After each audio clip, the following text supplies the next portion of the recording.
Have you ever wondered how geography can shape the politics and history of a nation? Let's take a grand journey across the largest country in the world, Russia. Russia, a country of grandeur, is a geographical paradox. Stretching across 11 time zones, it is the most expansive country on the planet. It is home to a myriad of distinct populations, each with their own customs, traditions, and languages. This vastness and diversity are what make Russia a fascinating study in geography. The Ural Mountains, a natural wonder that bisects the country from north to south, serve as the geographical divide between European Russia and Asian Russia. On the western side of the Urals, you find bustling metropolises like Moscow and St. Petersburg, heartbeats of Russian culture and power. To the east, the Asian part of Russia unfolds into a vast expanse of tundra, forests, and remote towns, a testament to the country's sheer size and diversity. Each part of Russia has its unique geographical features. European Russia is characterized by broad plains and lowlands, while Asian Russia boasts the Siberian Plateau's rugged terrain, the Arctic tundra, and the far eastern taiga. These geographical distinctions have played a significant role in shaping the country's history, culture, and politics. But it's not just about the land. Russia's geography extends into the deep, icy waters of the Arctic Ocean in the north and the warm, temperate Black Sea in the south. It shares its borders with 14 countries, the most of any nation in the world. These borders, some peaceful, some contentious, have been arenas of political maneuvering and historical events that have shaped the Russia we know today. So, Russia's geography is as diverse as it is vast. But how has this geographical diversity influenced its history and politics? Stick around to find out. In his book, The Prisoners of Geography, Tim Marshall describes how geographical landscapes determine a country's fate, its foreign policies, and relations with other countries. And Russia is no exception. The vast expanse of Russia has always been a tantalizing invitation for invaders. The lack of natural barriers, especially in the region of Ukraine, has historically been a beckoning call for those with territorial ambitions. Without towering mountains or treacherous waters to serve as formidable obstacles, the flatlands of Europe have often been a stage for military invasions into Russia. This geographical vulnerability has significantly shaped Russia's military strategies and policies. The need for a robust defense mechanism against potential invaders gave birth to a deep-seated culture of military preparedness. This culture is so ingrained in the Russian psyche that it continues to influence the strategic decisions of its leaders today, Vladimir Putin included. Take Ukraine, for instance. Putin's actions and strategies in Ukraine are largely dictated by the country's lack of natural barriers. The flat terrain makes it a potential launching pad for any power with adversarial intentions towards Russia.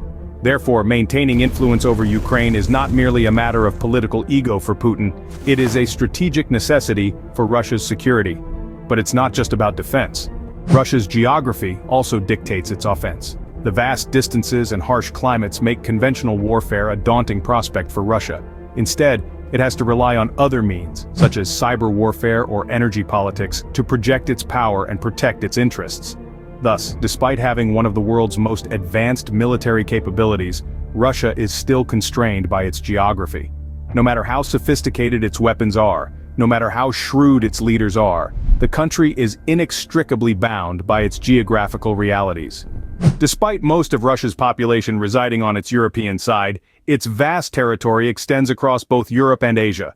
But what does this mean for Russia's geopolitics? Let's dive in.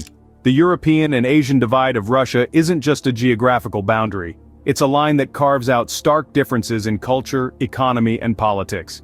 This divide, marked by the Ural Mountains, is like a two-sided mirror reflecting contrasting images of one country.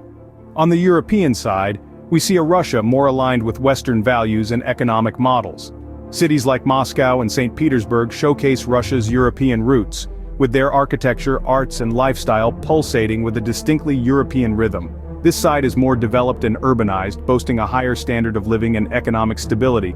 But cross the Urals and you'll find a different Russia. The Asian side, also known as Siberia, is a land of extremes. It's a place where temperatures can swing from scorching summers to bone-chilling winters. This side is less developed, less populated, and economically reliant on its rich natural resources. The cultural diversity and economic disparity between the two sides often lead to political tensions. The European side, with its economic clout and political power, often dominates the national agenda. Meanwhile, the Asian side, despite its size, often finds itself playing second fiddle. However, it's this very divide that adds to Russia's geopolitical strength. It's a country that straddles two continents, two cultures. It has the ability to play the European card when dealing with the West, and the Asian card when dealing with the East. It's a unique position that allows Russia to maneuver, to shift alliances, and adjust its strategies. This geographical divide, therefore, has a profound impact on Russia's geopolitics, making it a unique player on the world stage. So far we've seen how Russia's geography influences its geopolitics. But how has it shaped its history and politics? Let's dive into the annals of history. The vast open plains of Russia have been a double-edged sword. On the one hand, they have provided ample space for expansion, growth, and the development of a diverse culture. On the other, these plains have laid out a welcome mat for invaders. From the Mongols in the 13th century to Napoleon's Grande Armée in the 19th and Hitler's Wehrmacht in the 20th, Russia's lack of natural barriers made it an attractive target. These invasions have left indelible marks on Russia's psyche, shaping its defensive, even paranoid approach to international relations.